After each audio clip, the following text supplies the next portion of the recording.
రాగి అంటే కాపర్ భవిష్యత్తు గురించి మీరు తెలుసుకోవాల్సిన విషయాలపై ఇదొక క్విక్ అనాలిసిస్. ఇప్పుడందరి నోటా బంగారం వెండి మాటలే కదా, కానీ అసలు కథ వేరే ఉంది.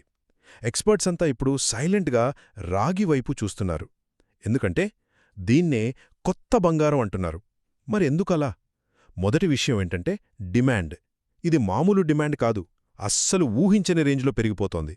మనం ఇప్పుడు గ్రీన్ ఎనర్జీ అంటున్నాం గదా, అంటే ఎలక్ట్రిక్ కార్లు, సోలార్ ప్యానెళ్లు, విండ్ టర్బైన్లు, వీటన్నిటికీ రాగి చాలా చాలా అవసరం.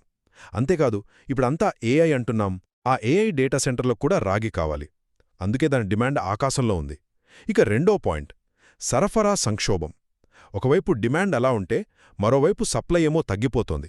చిలీ, ఇండోనేషియా లాంటి దేశాల్లో మైనింగ్ సమస్యలు నడుస్తున్నాయి. ఇంకో షాకింగ్ విషయం ఏంటంటే 1 టన్ను రాగి తీయాలంటే ఏకంగా 200 టన్నుల ముడి ఖనిజాన్ని తవ్వాలి. ఆలోచించండి, అదెంత ఖర్చుతో కూడుకున్న పనో. సరే, డిమాండ్ ఎక్కువ, సప్లై తక్కువ, మరి మనకేంటి లాభం? ఇదే మన చివరి పాయింట్, పెట్టుబడి మార్గాలు. మీరు రాగి కడ్డీలు కొనొచ్చు, కానీ తెలివైన పనేంటంటే రాగిని తవ్వే కంపెనీల షేర్లలో ఇన్వెస్ట్ చేయడం. ఉదాహరణకి మన హిందుస్థాన్ కాపర్ ఉంది కదా, గతేడాది ఏకంగా 200% రిటర్న్స్ ఇచ్చింది.